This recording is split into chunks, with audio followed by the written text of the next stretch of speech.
I will start my speech in 3, 2, 1. Honorable educators, esteemed opponents, and valued audience.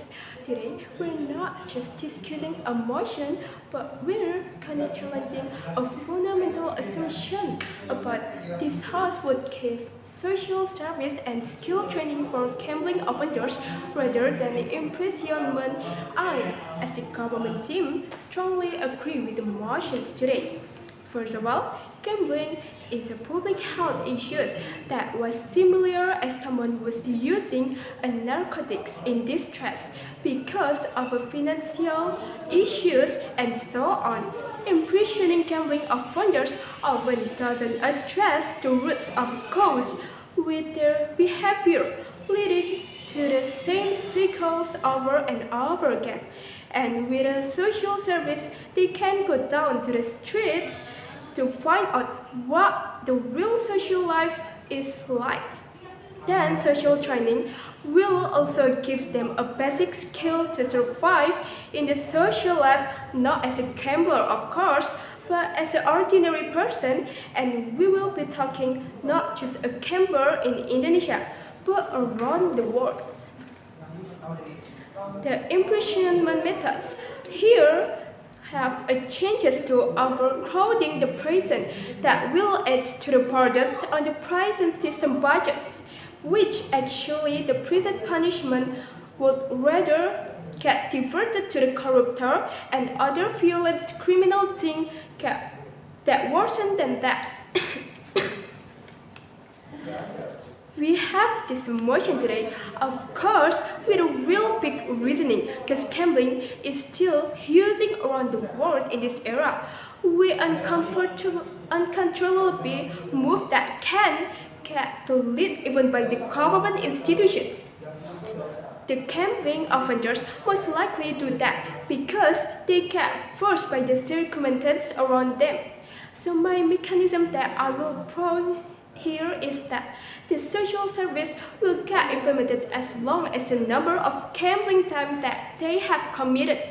Just like if the person do the gambling for 12 months, they will get a social service for 12 months of course. And if they're not take the program seriously, they will get a longer social service time. And they will also get a criminal records to give them a threat to what they just did. The skill training also what they receive in a basic survival needs as an ordinary to get a better job that can fulfill their own or even family needs.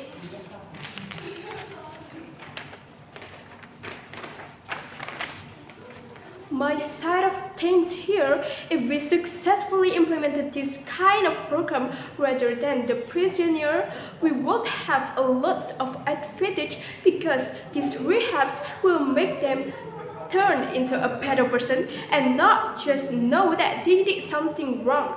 It would work better than the prisoner punishment if we compare both of them.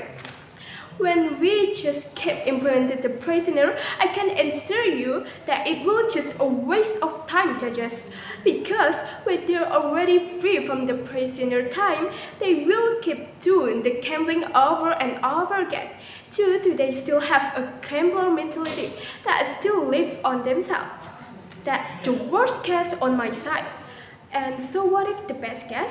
If we compare it with the best case that I will bring here, which is this kind of rehabs would easing the cost of money from the government institution or police institution, rather if we use the imprisonment type of punishment, it is absolutely the best way to reducing the amount of gambling offenders.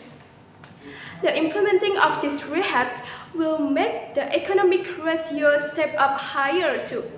Social service and skill training will make them own a business works that will rising our economics in the country with SMA business.